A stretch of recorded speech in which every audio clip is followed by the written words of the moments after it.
Cümleten selamun aleyküm hanımlar. Diva Patik YouTube kanalıma hepiniz hoş geldiniz. Bugün birlikte dikişsiz iki şiş çok güzel bir patik yapacağız. Ben patiğimde lila ve krem tonlarında 2 tane patiklik ip kullandım. Şişlerim 3 numara. Hemen modelimi göstereceğim. İşte modelimiz bu şekilde. Çok güzel, kolay, şık, zarif bir patik oldu. Patiğimizin tabanı bu şekilde. Topuk kısmımız böyle. Patiğimizin hiçbir yerinde dikişimiz yok hanımlar. Patiğimize şu ön bölümden başlıyoruz. Ön bölüm tamamlanınca sağ ve sol kenara örüyoruz. Ardından bu kenarımızı, tabanımızı ve topuğumuzu örerek patiğimizi bitiriyoruz. Patiğimizin şu kenar bölümlerinde hanımlar ben misinalı şiş kullanamadığım için şu şekilde yedek şiş kullanacağım. 2 tane daha. Misinalı şişlerle de çok rahat yapılabilir ama dediğim gibi ben misinalı şiş kullanırken çok zorlanıyorum. Bu patik benim elimin ölçülerine göre 37, 38 ve 39 numara ayaklar için uyumlu oldu. Hemen patiğimize bırakıyorum. Başlayalım birlikte. 29 ilmek atarak başlayacağız hanımlar. Lila ipim ile şöyle ipimin ucunda bir miktar ip bırakıyorum. 29 ilmek atacağım. Birinci ilmeğimiz 2, 3, 4, 5, 6, 7, 8, 9, 10, 11, 12, 13, 14, 15, 16, 17, 18, 19, 20, 21, 22, 23. ilmeğimiz, 24, 25, 26, 27, 28, 29. Hemen ucuna şöyle bir düğüm atacağız hanımlar. Patiğimizde bu bölümlerde haroşa örgü uygulaması yapacağız. Düğümü de bir tuhaf attım. Hemen şöyle bir düzelttim. Tamam. Şimdi bu ucunda kalan fazla ipimi kesiyorum. Bu aşamada haroşa örgü yapacağız. Ben haroşa örgümüzün hem arka yüzünde düz örgü örerek elde ediyorum. Kenar ilmeğimi örmeden aldım hanımlar. İlmeklerimi şu anda arka yüzdeyim. Haroşa olarak örüyorum.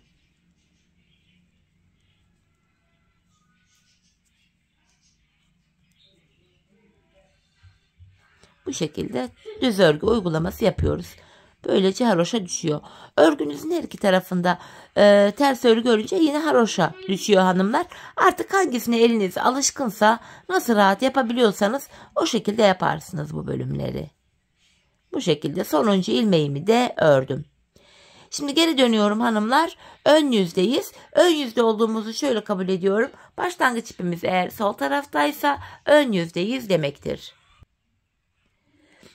Şimdi hanımlar bu aşamada orta kısımdan bakın. Orta kısımdan kesim yapacağız. Sağ ve sol kenarlardan da artırma işlemi yapacağız. Şöyle ki kenar ilmeğimi örmeden alıyorum. Kenar ilmeğimi.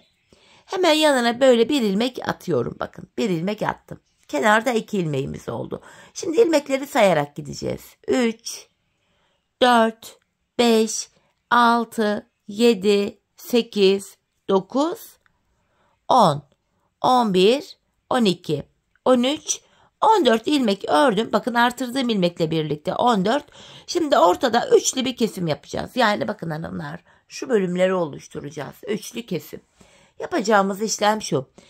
Bu ilk 2 ilmeğimi alıyorum. İkinci ilmeğimi ilk ilmeğimin önüne şöyle bırakıyorum. Şöyle. Ardından bu 2 ilmeğimi ve hemen yandaki 3. ilmeğimi şişime aldım. Üçünü birlikte şöyle keserek örüyorum. Ortada üçlü bir kesim yaptık. Şimdi bu sol kenarda da artırma yapacağız hanımlar. Son bir ilmeğim kalana kadar öreceğim. Hatta sayarak gidelim. Bakın 2 oldu.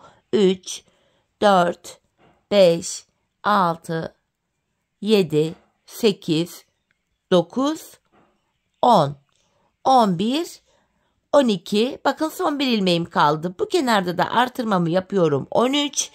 Kenar ilmeğimi de örüyorum. 14. Şimdi kenarlara birer birer artırma yaptık. Ortada bir ilmek kestik hanımlar. Tekrar 29 ilmeğimiz oldu. Yani 29 ilmek sayısı böyle korunuyor. Ortada kestiğimiz ilmeklerimizi sağa ve sola ilmek atarak yerine getirmiş oluyoruz. Bu işlemi ön yüzde yaptık. Şimdi arka yüzde kesim ve artırma işlemi yok hanımlar. Kenarlardaki 14'er ilmek haroşamızı, artırdığım ilmeğimdi bu, açıldı. Tekrar örüyorum. Kenarlardaki 14'er haroşamızı haroşa olarak örüyorum. Sadece ortadaki kesim yaptığım ilmeğimi ön yüzde düz, arka yüzde ters öreceğiz hanımlar. Bakın arka yüzdeyim, ortadaki ilmeğime geldim. Sadece bunu ters örüyorum. Kalan 14 ilmeğim haroşa olarak örülüyor.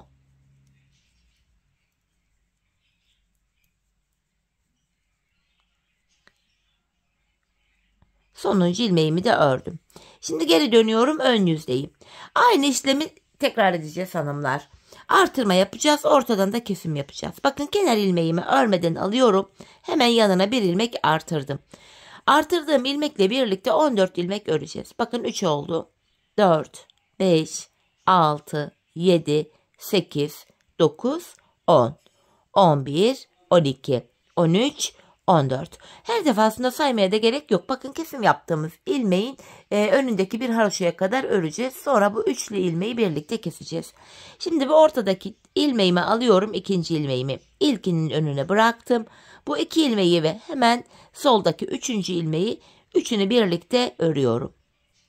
Bu şekilde. Şimdi hanımlar diğer kenarı öreceğim. Son bir ilmeğim kalana kadar öreceğim. Sonuncu ilmeğimi örmeden önce artırmamı yapacağım.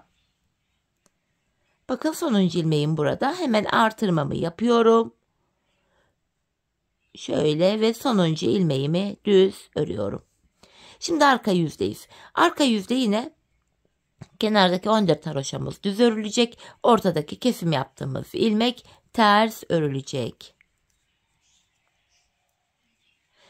Bu şekilde ön yüzde de hanımlar bu renkli ipimiz ile, bakın ortadaki bir ilmeği ters ördüm. Kalan 14 ilmeği yine düz öreceğim. Bu renkli ipimiz ile ön yüze 3 diş haroşamız düştü. Ön yüze krem ipe geçeceğiz hanımlar. Bakın hanımlar burada son bir ilmeğim kaldı. Ön yüzde ip geçişi yapacağım için bu defa ipi aradan geçirerek kendime doğru aldım. Sonuncu ilmeği örmeden alıyorum. Çünkü ip geçişi yapacağım için ilk ilmeğimi öreceğim. Hemen kremimi hazırlıyorum hanımlar. Şu aradaki krem bölüme geldik. Yani şu bölüme. Krem ipimi ekliyorum burada. Hanımlar bu haroşa örgüyü sadece renkli ipimizle yapacağız. Krem ipimizle bu işlemi ön yüzde düz, arka yüzde ters olacak şekilde devam ettireceğiz. Bu defa ip geçişi olduğu için ilk ilmeğimi örerek başladım. Şöyle bu krem ipimin ucunu hanımlar şöyle patiğimiz sökülmesin diye şurada hemen lila ipime düğümlüyorum, 2 tane düğümümü attım. Şimdi kenarda bir ilmek ördüm. Bakın yine krem ipe geçtim. Aynı işlemi yapacağım. Artırıyorum. Şimdi hanımlar kenardan 14 ilmeğimizi öreceğiz. Yani bu ortadaki kesim ilmeğimizin önündeki bir ilmeğe kadar sayalım. 2 oldu artırdığım ilmekle birlikte. Şu üçüncü ilmeğim ipimin ucunda gizleyerek götüreyim. 4, 5, 6, 7, 8, 9, 10, 11, 12, 13, 14 ilmek ördüm. Yine ortada üçlü bir kesim yapacağım. Bakın ikinci ilmeğimi alıyorum. Bu düz görünen ilmeği öndeki ilmeğin önüne bıraktım. Bu iki ilmeği ve solundaki üçüncü ilmeğimi, üçünü birlikte keserek örüyorum. Şimdi diğer ilmeklerimi de düz öreceğim. Son bir ilmek kalana kadar.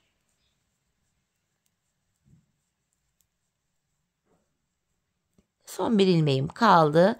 Yine artırma yapmayı unutmuyoruz. Sonuncu ilmeği düz örüyoruz. Kreme geçiş yaptık hanımlar böylece. Şimdi geri dönüyorum. Arka yüzdeyiz. Arka yüzde hanımlar krem ipimizle ters öreceğiz. Kenar ilmeğimi örmeden aldım.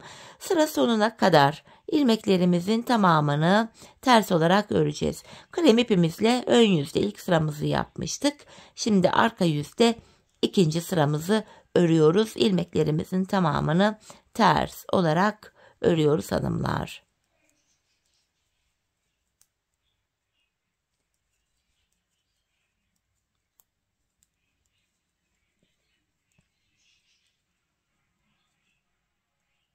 Sonuncu ilmeğimi de yine ters ördüm. Şimdi geri dönüyoruz. Krem ipimizde 4 sıra öreceğiz. Ön yüzde 3. sıradayız. Kenar ilmeğimi örmeden aldım. Yine ön yüzde artırmamı yapıyorum bakın. Yine 14 ilmek öreceğiz. Şu 3. ilmeğim. 4, 5, 6, 7, 8, 9, 10, 11, 12, 13, 14. Yine ortada üçlü kesimimi yapacağım. İkinci ilmeğimi ilkinin önüne bırakıyorum. Hemen solundaki bir ilmeği de aldım. 3 ilmek oldu. Üçünü birlikte şöyle keserek örüyorum. Tekrar son bir ilmek kalana kadar örüp kenardan artırmamı yapacağım.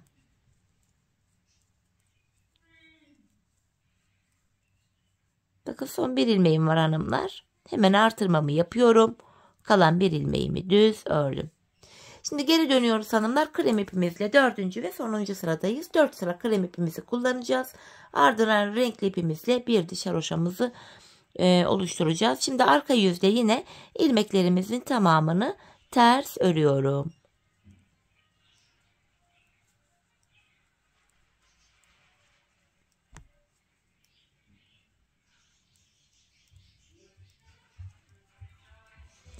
Ön yüzde düz, arka yüzde ters krem ipimiz ile ilmeklerimizi örüyoruz hanımlar. Sonuncu ilmeğimi de şöyle ters öreceğim ama yok örmeyeceğiz. Sonuncu ilmeğimi ipimi arkada bıraktım. Sonuncu ilmeği örmeden aldım. Ön yüzde ip geçişi yapacağımızda ipimizi böyle alıyoruz hanımlar. Bakın burada 4 sıra krem ipimizle ördük. Şimdi haroşa yapacağız. Lila ipimiz ile yine aynı işlem hanımlar. Aynı işlem devam edecek. Bakın. Lila ipimi aldım. İp geçişi olduğu için ilk ilmeğimi örüyorum. Hemen yanına bir ilmek atıyorum. Artırmamı yaptım. Tekrar 14 ilmek öreceğiz. Şu 3. ilmeğim. 4, 5, 6, 7, 8, 9, 10, 11, 12, 13, 14. Yine ortada üçlü bir kesim yapacağım. Şöyle ikinci ilmeği ilkin önüne getirdim. Bu iki ilmeği ve hemen yandaki 3. ilmeği de alıp üçünü birlikte kestim. Şimdi son bir ilmeğim kalana kadar öreceğim.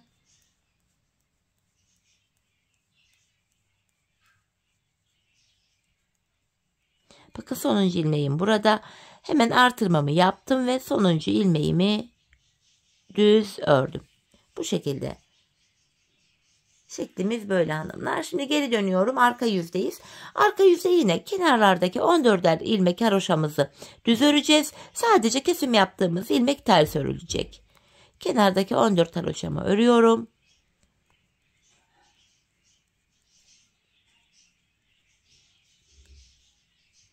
Ortadaki bir ilmeğimi ters örüyorum. Diğer ilmeklerimi de yine haroşa olarak örüyorum. Bakın ön yüze bir diş haroşa düştü. Lila ile bir diş haroşa örüyoruz. Ardından aralara ön yüzde düz, arka yüzde ters olacak şekilde 4 sıra krem ipimiz ile örüyoruz. Yine ön yüzde krem ipe geçeceğim için lilamı kendime doğru alıyorum. Sonuncu ilmeğimi örmeden sağ şişime aldım. Hanımlar modelimizin kurulumu, hepi topu bu kadar, bu şekilde ilerliyor. Şimdi yine yapılacak işlem şu. Krem ipimize geçeceğiz. Ön yüzde düz, arka yüzde ters olacak şekilde 4 sıra öreceğiz. Yine orta kısımda üçlü kesim yapacağız. Sağ ve sol kenarda kenar ilmeklerinden, sağ kenarda kenar ilmeğinden sonra sol kenarda da son kenar ilmeğinden önce artırmayı yapacağız. İşlem böyle devam edecek. Ben bu patiğimin ön bölümünü hanımlar bakın şuraya lila tekli haroşa çizgilerini sayalım. 1, 2, 3, 4 tane bu haroşa çizgiden yaptım. Tekli. Bakın bir diş haroşalı çizgiden yaptım. Dördüncüden sonra yine krem ile 4 sıra ilmeklerimi ön yüzde düz, arka yüzde ters ördüm. Ardından tekrar lilaya geçtim. Lila ipimle yine 3 diş haroşa ördüm hanımlar. Bakın burun kısmında olduğu gibi. 3 diş haroşa ördüm. Yine bu aşamada kenardan 14 ilmek örüyoruz. Ortada üçlü kesim yapıyoruz. Yine yanlardan artırmalara devam ediyoruz bu aşamada. Bu şekilde yapacağız hanımlar. Toplamda dediğim gibi 4 tane birer diş haroşamız olacak lila ile. Ardından sonra 3 diş haroşamız olacak. Bakın şu patiğimizin ön kısmında olduğu gibi. Şurada 1, 2, 3 diş haroşa var. Bu bölümde de 3 diş haroşa olacak. Şimdi patiğimizin bu bölümünü sizlere anlattığım gibi örelim gelelim hanımlar. Ardından birlikte patiğimizin kenarlarına geçelim. Evet hanımlar, patiğimin ön bölümünü tamamladım, geldim. Buraya tekli haroşadan 4 tane yaptım. En sonda da hanımlar bakın 3 diş haroşa yaptım buraya renkli ipim ile. Model kurulumunu devam ettirdim. Şimdi bilek ayrımını yapacağız. Yani şu bölümü yapacağız. Hanımlar 14 sağ kenara 14 sol kenara olacak şekilde ilmekleri ayıracağız. Şişimizde 29 ilmek vardı. Bilek ayrımı yaparken bir ilmek keseceğiz. Sebep şu kesmedeki yanlara eşit ilmek düşsün diye. Hemen yapalım. Bu aşamada krem ipimi de kestim. Arkaya ucunu böyle düğümleyip gizledim. Artık patiğimizin devamında renkli ipimizi kullanacağız. Şimdi örmeye başlıyoruz. Yine haroşa devam edecek burada. Kenar ilmeğim 1, 2, 3, 4, 5, 6, 7, 8, 9, 10, 11, 12, 13 ilmeğimi örüyorum. 14. ilmeğimi örerken hanımlar ilmekleri yer değiştirerek öreceğiz. Şöyle bakın şurada öndeki 3 ilmek var. Bu 3 ilmek ilk ilmek arkadan gelecek şekilde, sıradaki 2 ilmek de önden gelecek şekilde. Şöyle ilmekleri yer değiştirdim. Bu 2 ilmeği keserek örüyorum. Böylece hanımlar 29 ilmek vardı. Bir ilmek eksiliyor. 28 ilmek kalıyor. Böylece ilmekler çok pardon iki tarafa 14 ayrılıyor. Bakın sayalım, burada 4, 8, 12, 14 ilmek var. Sol kenarda da 4, 8, 12, 14 ilmek kaldı. Şimdi öncelikle hanımlar biz bu patiğimizin sağ kenarını yapacağız. Sağ kenar bitince sol kenarını yapacağız. Şimdi bu sol taraftaki 14 ilmeğin bu şişimde bekleyecek. Çünkü ben önce sağ kenarı yapacağım. Burada yedek işiniz varsa ilmekler yedek işte bekleyebilir. Şişiniz yoksa da bu ilmeklerin içinden tığ yardımı ile ip geçirebilirsiniz. Şimdi hanımlar benim yedek şişim var. Bu ilmekler beklesin. Geri dönüyorum. Şişimi alıyorum. Buradaki 14 ilmeğimizi öreceğiz hanımlar. Ben kenar ilmeğini örmeden alıyorum. Bu kenardaki 14 haroşa ilmeğimi örüyorum. Şimdi burada da tamamen haroşa örgü uygulaması yapıyoruz hanımlar. İlmeklerimi sıra sonuna kadar ördüm. Şimdi geri dönüyorum hanımlar. Baktığımızda burada bir diş haroşamız oluştu. Burada toplam 4 diş haroşa görünüyor ama bunun ilk 3 dişini ön bölümde yapmıştık. Onu saymayacağız. Ondan hariç bir diş haroşamız oluştu. Şimdi burada haroşalara devam edeceğiz hanımlar. Yine 14 ilmek üzerinden haroşalarımızı öreceğiz. Sol taraftaki 14 ilmek orada beklesin. Biz önce sağ tarafı yapacağız çünkü. Yine 14 ilmeğimi ördüm. Geri dönüyorum hanımlar. Arka yüzdeyim. Arka yüzde de yine kenar ilmeğimi örmeden alıyorum.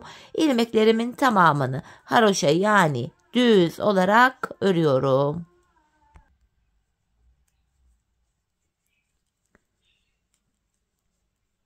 Sonuncu ilmeğimi de ördüm. Bu şekilde. Şimdi burada hanımlar 2 diş haroşamız oluştu. Dediğim gibi şu 3 dişi saymıyoruz. İlk 2 diş haroşamız oluştu. Ben bu patiğimin kenarına hanımlar buraya 15 diş 15 sıra haroşa ördüm. Benim ölçülerime göre tam oldu. Sizler bu aşamada patiğinizi ayağınıza ölçerek yapabilirsiniz. Şöyle ki hanımlar şöyle ayağınızı alacaksınız. Burundan itibaren patiğinizin şu bölümünü şöyle tutacaksınız. Şu arka bölümü ayağınızın kenarına doğru ölçeceksiniz ve bu arkayı topuğunuzun kenarına gelene kadar, şuraya gelene kadar örmeniz gerekiyor. Ölçü alırken esneterek ölçü almayı da unutmayın şöyle. Çünkü haroşa örgü esnek bir yapıya sahip. Şimdi hanımlar hep birlikte patiğimizin sağ kenarını ölçülerimize göre örelim gelelim. Evet hanımlar, bu sağ kenara 15 sıra haroşamı ördüm geldim. 15 haroşadan sonra ön yüzde tekrar ilmeklerimi ördüm. Geri dönüyorum hanımlar. Arka yüzde ilmeklerimi keseceğim.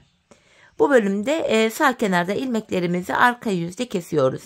İkişer ikişer toplayarak gevşek bir kesim yapıyorum hanımlar. Sonrasında bu kesim yaptığımız bakın ilmek yerleri var V şeklinde.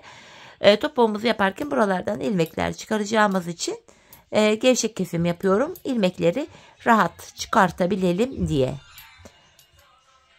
İkişer ikişer toplayarak ilmeklerimin tamamını kestim. Sonuncu ilmeğimi de yine kestim. Şöyle. En son hanımlar burası sağlam olsun, açılmasın diye şöyle 2 tane sıkı bir zincir çekiyorum. Bu ipimi keseceğim. Sağ kenarı bitirdik. Sol kenara başlıyoruz hanımlar. Şimdi tekrar 2 şişe düştük hanımlar. Şu bilek ayrımı yaptığımız yerden ön yüzden başlayarak sol kenarı yapacağız. Yine sağ kenar nasıl yapıldıysa sol kenarda aynı şekilde yapılıyor hanımlar. 14 ilmek üzerinden haroşalarımızı öreceğiz. Hemen 2 ilmek ördükten sonra yine ipimin ucunu şurada şöyle kendine bağlayacağım. Patiğim sökülmesin diye her eklediğim yeni ipte düğümlemeyi unutmuyorum. Şöyle sırasıyla ilmeklerimi yine haroşa öreceğim hanımlar. Şöyle ipimizin ucunda gizleyerek götürelim. Şöyle.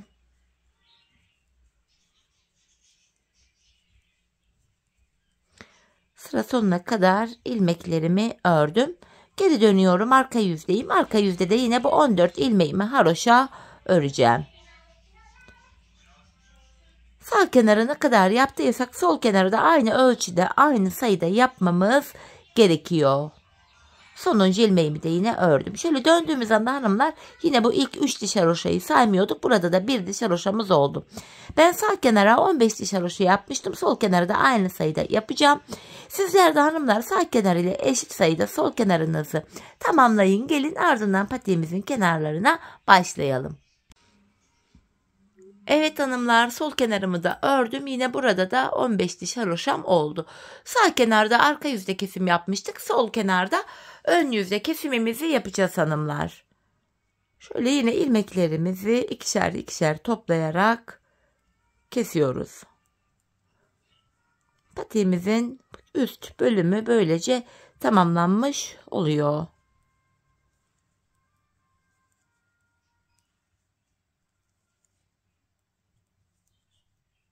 Son bir ilmeğim kaldı. Onu da yine kestim. Şimdi hanımlar üst bölüm bitti. Patiğimizin şu kenar bölümünü yapacağız. Videonun başında dediğim hani misinalı şiş kullanabilirsiniz dediğim bölüm burasıydı. Misinalı şişlerle burası yapılabilir. Fakat ben şöyle yedek şişlerimi yanıma alıyorum. Çünkü bu kısa şişlerimle patiğimin kenarını öreceğim. Şimdi bu ipimizi hiç kesmeden hanımlar kenar ilmek yerlerine girerek ilmekler çıkaracağız. Bakın. Şimdi bir ilmeğim var.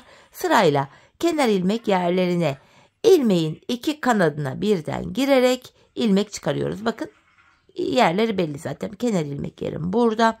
İlmeğin 2 kanadına birden girerek böyle ilmek çıkarıyoruz. Hanımlar bu kenardan diğer uca kadar toplamda 96 ilmeğimiz çıkıyor. Hani benim yaptığım sayılara göre 96. Siz haroşa sayılarını fazla yaparsanız eğer bu sayı 98 olur, 100 olur, 102 olur. Bu tamamen sizin ölçü yaptığınız ölçüye göre, bu arka haroşa sayısına göre değişiklik gösterebilir. Benim ölçüme göre böyle oldu. 96 ilmek çıkıyor buradan hanımlar. 96 ilmeğin bakın burun kısmına, buraya ortaya 8 ilmeğini ayırdım. Geriye 88 ilmek kalıyor. Bu iki kenara da, iki yana da hanımlar bakın şu burun kısmına 8 ilmek denk geliyor. Bu sağ ve sol kenara, bu iki yana da 44'er ilmek düşüyor. 44, 44, ortada da 8, toplam ilmek sayısı 96 oluyor. Şimdi bu kenara 44 ilmeğimi çıkaracağım. Çünkü buraları kısa 3 şişle yapacağım için. Sayalım. Kaç ilmeğim olmuş? 5, 10. 11, 12, 13, 14, 15, 16, 17, 18, 19, 20, 21, 22, 23, 24, 25, 26, 27, 28, 29, 30, 31, 32, 33, 34, 35. Şimdi hemen şu bölüme geçerek devam edeceğiz hanımlar.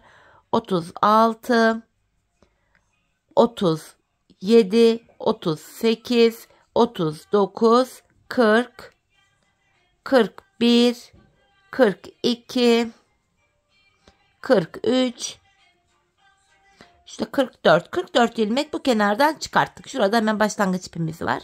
Arada şöyle gizlemiştim. 44 ilmeğimizi bu kenardan çıkarttık. Şimdi orta kısımdan da 8 ilmek çıkaracağız burun kısmı için. Misinalı şişle yapanlar aynı şişe ilmek çıkarıp devam edip gidecekler. Bakın 2 ilmek oldu. Şu 3 ilmek. Şu 4, 5, 6, 7, 8 ilmek de buraya çıkarttım. Bir diğer şişme yine diğer kenar için 44 ilmek çıkaracağım hanımlar. Yine bakın sırayla kenar ilmek yerlerine girerek ilmeklerimi çıkarıyorum.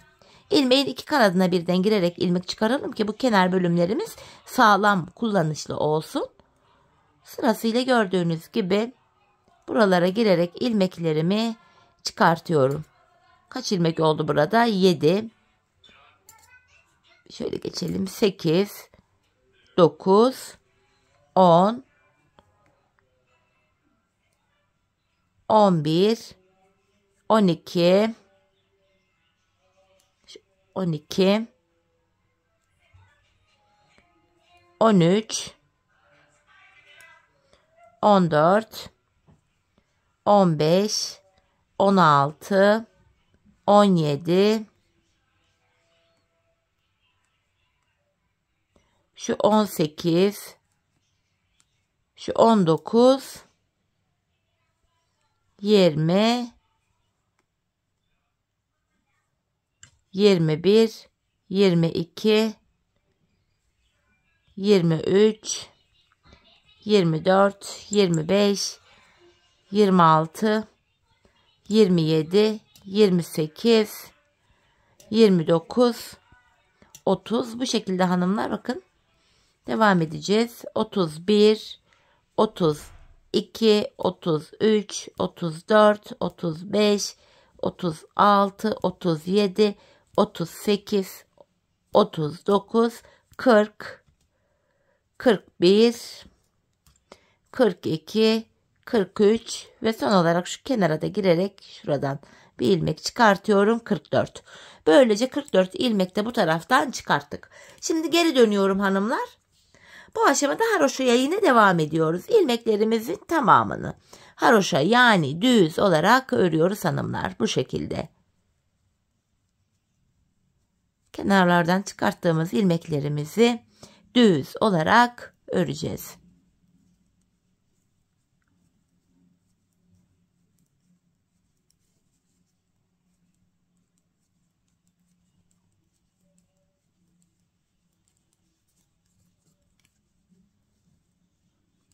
Diğer uca kadar devam edeceğiz hanımlar. Kenar haroşalarımız oluyor burası.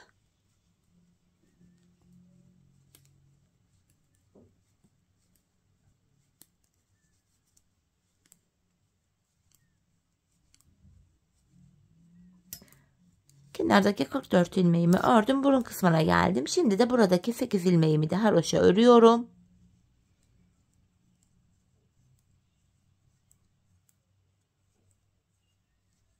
Diğer kenara geçtim.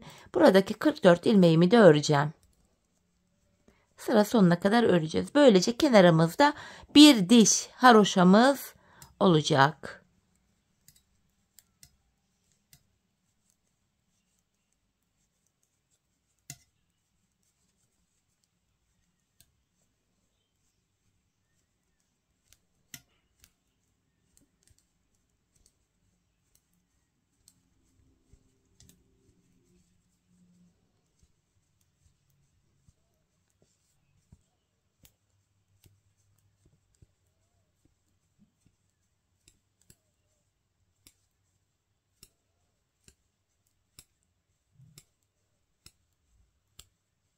Sonuncu ilmeğimi de ördüm. Şöyle baktığımızda hanımlar burada bir diş haroşamız oluştu bu kenarlarımızda.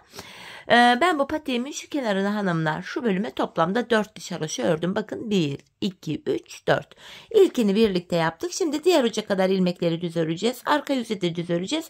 Bir diş haroşa daha olacak. Aynı işlemi bir kez daha tekrarlayacağız. 3 diş olacak. Bir daha yapacağız aynı işlemi 4 diş. Bu kenarımızda toplamda 4 diş haroşamız olana kadar örelim gelelim hanımlar. Ardından taban kesimine başlayacağız. Evet hanımlar, patiğimizin bu kenarında bakın 1, 2, 3, 4 diş haroşamız olana kadar ördüm geldim. Şimdi taban kesimine başlayacağız. Burundan itibaren öncelikle hanımlar burun kısmına kadar olan bu 44 ilmeğimizi örmemiz gerekiyor. Kenar ilmeğimi yine örmeden alıyorum. Hanımlar bu burun kısmındaki 44 ilmeğimizi örelim gelelim. Evet hanımlar, bu 44 ilmeğimi ördüm. Şimdi burun kısmına geldik. Burun kısmındaki 8 ilmeğimi öreceğim şimdi de. Yine haroşaya devam ediyoruz. 8 ilmeğimi ördüm. Şimdi yan taraftan şişimden 2 adet ilmeği keserek örüyorum. Bu kesim yapınca burada bir ilmek oldu. Bunu da ortaya ekledim. Orta kısımda böylece 9 ilmeğimiz oldu. Ardından geri dönüyorum. İpimiz karşı tarafta. Ve ilk ilmeğimizi örmeden alacağız. Orta kısımdaki 9 ilmeğimizi öreceğiz.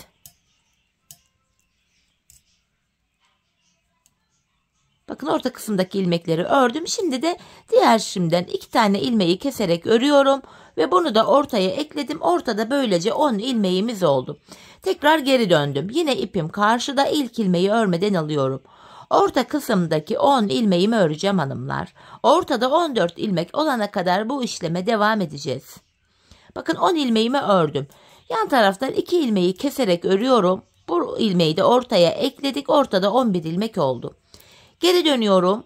İpim karşıda. İlk ilmeği örmeden aldım. Ortadaki ilmeklerimi öreceğim.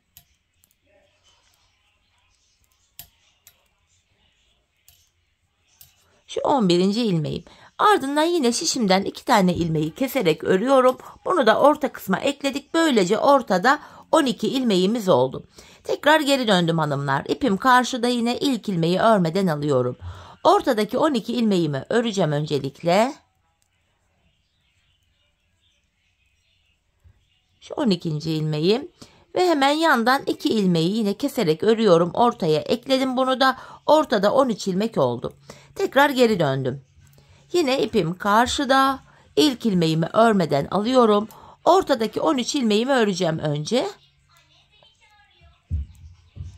13 ilmeğimizi öreceğiz hanımlar. Şu 13. ilmeği. Ardından hemen yan taraftan 2 ilmek keserek ortaya ekliyoruz. Bunu da ortada 14 ilmeğimiz oldu. Artık patiğimizin hanımlar şu taban kısmını 14 ilmekle öreceğiz. Yapacağımız işlem şu. Yine geri döndük. İpim karşıda, ilk ilmeği örmeden alıyoruz. Hanımlar 13 ilmeğimi öreceğim. Yani bu tabanda bir ilmeğim kalana kadar öreceğim. 14 ilmeğim vardı. 13'ünü örüyorum. Bakın tabanda son bir ilmek kaldı. Bunu örerken şu şişimden de yandan da bir ilmek alıyorum. İkisini birlikte keserek örüyorum.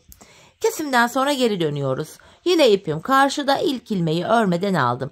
Tekrar tabanda son bir ilmek kalana kadar öreceğim. Yani 13 ilmeğimi öreceğim. 14. ilmeği örerken şişimden de bir ilmek alarak ikisini keseceğim. Bakın bu sonuncu ilmeğime geldim. Şişimden de bir ilmek alıyorum. İkisini keserek örüyorum. Kesimden sonra geri dönüyorum. Yine ipim karşıda. İlk ilmeğimi örmeden aldım. Tekrar 13 ilmeğimi öreceğim. 13 ilmek öreceğim. 14. de kesimimi yapacağım. Bakın tabanda son bir ilmek kaldı. Bunu örerken şişimden de bir ilmek alıyorum. İkisini keserek örüyorum. Tekrar geri dönüyoruz hanımlar. Yine ipimiz karşıda ve ilk ilmeği örmeden aldım. 13 ilmeğimi öreceğim yine. 13 ilmek örüyoruz. 14. ilmekte kesimimizi yapıyoruz. Bakın 14. ilmeğime geldim. Bunu örerken yandan da bir ilmek alıyorum. İkisini keserek örüyorum. Bu şekilde hanımlar 14 ilmek olarak patiğimizin taban kısmı örülecek. Biz bu işleme sağ ve sol şişteki ilmekler bitene kadar devam edeceğiz ve kesim sonunda şişimizde sadece 14 ilmeğimiz kalacak. Şimdi hep birlikte bu sağ ve sol şişteki ilmekler bitene kadar patiğimizin tabanını örelim gelelim. Evet hanımlar, patiğimin taban bölümünü ördüm geldim. Yanlardaki ilmekler bitti. Gördüğünüz üzere sadece tabanda kullandığım 14 ilmeğim kaldı. Şimdi bu 14 ilmek ile patiğimizin topuk kısmını yapacağız hanımlar. Yapacağımız işlem şu. Yine haroşaya devam edeceğiz. İpim karşıda, ilk ilmeği örmeden alıyorum. Hanımlar, şişimde son 2 ilmeğim kalana kadar öreceğim. Son 2 ilmek. Bakın son 2 ilmek kaldı. Bu 2 ilmeğin ikisini birlikte keserek örüyorum. Ve hemen kenar ilmek yerleri var hanımlar. Bakın burada V şeklinde. İlk kenar ilmek yerine girerek ilmeğin 2 kanadına girerek 1 ilmek çıkartıyorum. Tekrar 14 ilmek oluyor. Bu şekilde hem patiğimizin arkasını örmüş oluyoruz hem de bu arkayı kenarlara dikişsiz eklemiş oluyoruz. İlmek çıkarttım, geri dönüyorum. İpim karşıda ve ilk ilmeği örmeden aldım. Yine son 2 ilmeğim kalana kadar öreceğim.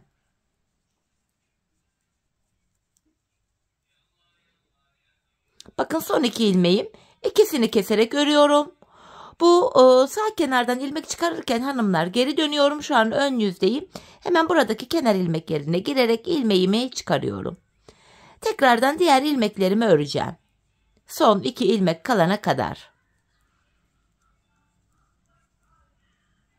Yine son 2 ilmeğimi kesiyorum. Bir sonraki kenar ilmek yerine ilmeğin 2 kanadına birden girerek ilmek çıkartıyorum. İlmek çıkarttım, geri döndüm hanımlar. Yine ipim karşıda, ilk ilmeğimi örmeden aldım. Diğer ilmeklerimi öreceğim. Patiğimizin arka bölümünde son 2 ilmek kalana kadar örüyoruz. Son 2 ilmeği kesiyoruz ve sıradaki kenar ilmek yerinden ilmek çıkarıyoruz. Bakın son 2 ilmeğimi keserek ördüm. Sağ kenarda dönüp ön yüzde ilmek çıkarıyordum. Döndüm, hemen sıradaki kenar ilmek yerine girerek buradan da bir ilmek çıkarıyorum. Patiğimizin arkası bu şekilde yapılıyor hanımlar. 14 ilmek olarak arka bölümü böyle öreceğiz. Yine son 2 ilmeğim, ikisini kesiyorum ve sıradaki kenar ilmek yerine girerek şuraya ilmek çıkarıyorum. Patiğimizin arkası böyle. Biz bu işleme son kenar ilmek yerlerine gelene kadar, bakın şuraya ve şuraya gelene kadar devam edeceğiz. Arkasını böyle öreceğiz. Şimdi hep birlikte patiğimizin arka bölümünü tamamlayalım, gelelim. Evet hanımlar, son kenar ilmek yerlerine gelene kadar patiğimin topuk kısmını sizlere tarif ettiğim gibi ördüm geldim. Şimdi kesimimizi yapacağız. Yine ilmeklerimizi ikişer ikişer toplayarak kesiyoruz. Ne çok sıkı ne de çok gevşek bir kesim yapacağız hanımlar. Orta halli bir kesim olsun. Bilek bölümüne denk geldiği için bu bölüm. Sıkı kesersek gergin olur, ayak zor girer. Bu nedenle esnek bir kesim yapmaya dikkat edelim. Son bir ilmeğim kaldı, onu da kesiyorum. Patiğimizin arka bölümünü bitirdik hanımlar. Ben bir de patiğimizin kenarına şöyle tek sıradan oluşan bir kenar oyası yaptım. Dileyen böyle sade de kullanabilir. Kenar oyası yapmak isteyenler de hemen göstereyim yapılışını. Tığ ile yapacağız hanımlar kenar oyamızı. Öncelikle ilmeğime tığımı taktım. Öncelikle şurayı bir sabitliyorum. Dibine batarak şöyle bir burayı düzledim. Kenar oyamız şöyle hanımlar. Hemen sıradaki kenar ilmek yerine batarak şöyle bir sık iğne oluşturuyorum. 3 zincir çekiyorum ve sık iğnenin içine batarak buraya bir kirpik oluşturuyorum. Şöyle 3 zinciri burada toplayınca kirpik oluşuyor. Ve bir sonraki kenar ilmek yerine batarak kirpiğimi sabitliyorum. Şimdi ikincisini yapalım. Önce sık iğne yapıyorum. Sıradaki kenar ilmek yerine batıp sık iğnemi yaptım. 3 zincir çekiyorum. Sık iğnemin içine batarak şöyle bir kirpik oluşturuyorum ve sıradaki kenar ilmek yerine batarak kirpiğimi sabitliyorum. 2 tanesini yaptık. Üçüncüyü de yapalım. Kenar ilmek yerine batarak bir sık iğne yaptım. 3 tane zincir çekiyorum ve bu sık iğnenin içine girerek şöyle bir kirpik oluşturdum. Sıradaki kenar ilmek yerine batarak kirpiğimi sabitliyorum. Kenar oyamızı bu şekilde yapıyoruz hanımlar. Önce sık iğne yapıyoruz. Ardından 3 zincir çekip sık iğnenin içinde bu zinciri toplayarak kirpik oluşturuyoruz ve sıradaki kenar ilmek yerine batarak kirpiğimizi sabitliyoruz. Kenar oyamız bu şekilde yapılıyor. Şimdi patiğimizin çevresini hanımlar, bakın şu bölümü, kenarlarını şöyle dolanıp geleceğiz. İlk başladığımız yere kadar bu şekilde yapalım, gelelim. Evet hanımlar, kenar oyamı yaptım geldim. Bu şekilde patiğimin çevresini dolandım. İlk başladığım yere kadar geldim. En son buraya şöyle 2 tane sıkı bir zincir çekiyorum ve ipimi kesiyorum. Hemen ipimizin ucunu gizleyelim. Sonra patiğimize bakalım genel olarak. Hemen şöyle gizleyerek, düğümleyerek ipimin ucunu ilmek aralarından geçirerek ters yüze gizliyorum. Evet hanımlar, patiğimizi bitirdik. Görüntü itibariyle bakın şeklimiz bu. Haroşa örgü olduğu için şöyle göstereyim hanımlar. Gayet esnek bir yapıya sahip. Şöyle ön yüzden de görünüşü. Taban kısmı. Model böyle. Hemen manken ayağıma giydireyim hanımlar. Ayağımızda da görelim patiğimizi. Çok güzel, şık, kolay da bir modeldi. Ben çok beğenerek yaptım. Severek yaptım. İnşallah sizler de benimle birlikte beğenerek, severek yaparsınız. Hem çeyize uygun hem günlük kullanım için rahat. Hoş bir model oldu hanımlar. Evet, patiğimizi şöyle güzelce manken ayağıma da giydirdim. Bakın esnekliğini de göstereyim hanımlar. Şöyle gayet açılıyor. Esnek bir yapıya sahip, ayağı da tam oturuyor. Şöyle diğer yandan duruşu. Tabanımız, topuk bölümü, patiğimiz böyle. Evet hanımlar, yine birlikte çok güzel bir modelin daha sonuna geldik. Yeni modellerde, yeni videolarda buluşmak dileğiyle. Şimdilik hoşça kalın, sağlıcakla kalın.